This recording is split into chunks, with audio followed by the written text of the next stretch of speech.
say a few things, first about, Frank.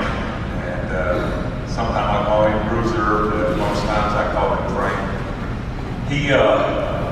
We were coming out of, like the song says, Jackson, Mississippi on Saturday night. We were literally going down Highway 80. And back then, in the early 70s, Mississippi at night was a pretty scary place. So Frank and I were driving shoulder to shoulder. In fact, our shoulders were overlapped a little bit because he had a 240Z. Can you imagine? Guys crammed into a 240Z. Anyway, as we were going out of town, there was a big car full of rednecks came up.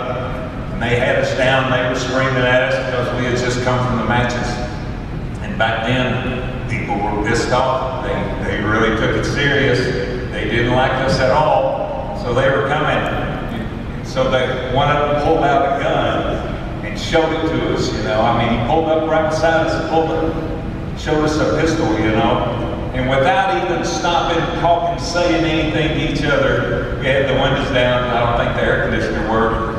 We both reached down, picked up our guns, stuck it out the window, and we fired about 3 times right up in the air. They went into a big old horseshoe, their parents spun out, and they went back to Jackson. So that kind of shows character of Frank. He was a unique guy, and he was an educated guy. First of all, he was, everybody probably knows, but he was a reporter for the Dallas Morning News, which is a huge newspaper. He was a sports writer.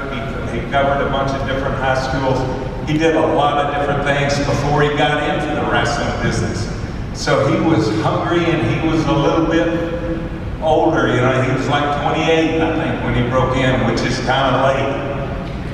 But he was dedicated, and Fritz broke him in. And Doug Summers, somebody mentioned, can you tell me who was training Doug Summers in Dallas? And Doug Summers from Minnesota here, he was putting Frank through the whole grind and everything, and making him take all these stupid bumps that he never ended up taking. But anyway, I just want to say that we were a great team together because we had a common goal together, to be the very best, to establish ourselves as the very best, to change a style, to develop a style where we would stand out. And Frank was really the guy that had the brains that thought about it. I just kind of, I was let the promoters, promote.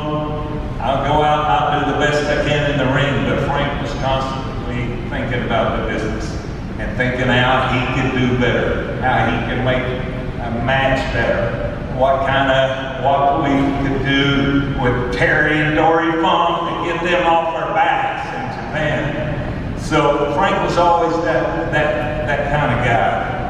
And it was just an honor for me to be involved with him in a relationship that, business-wise, inside that ring, there wasn't a crack between me and him.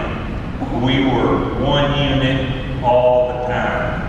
And it was I was so blessed and fortunate to have somebody like Bruiser Brody as my partner.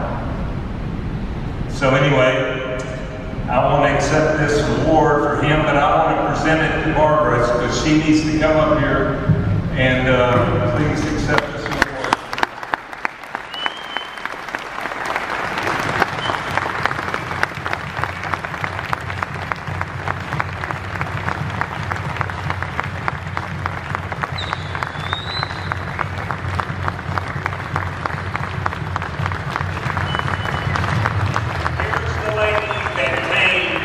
Bruiser Brody.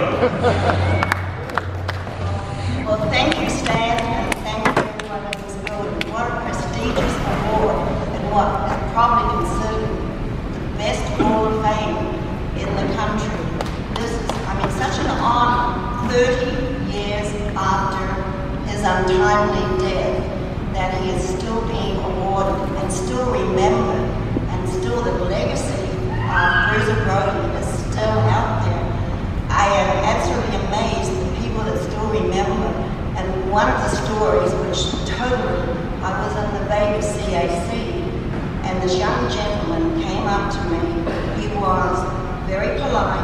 said he'd read my book.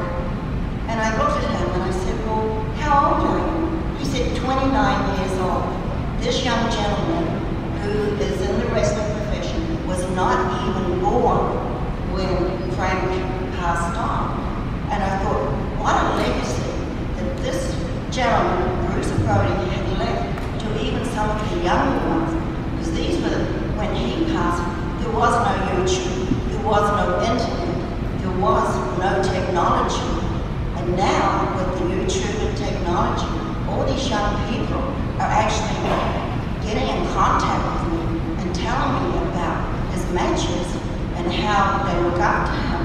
And to me, what an honor, what a legacy that he has left.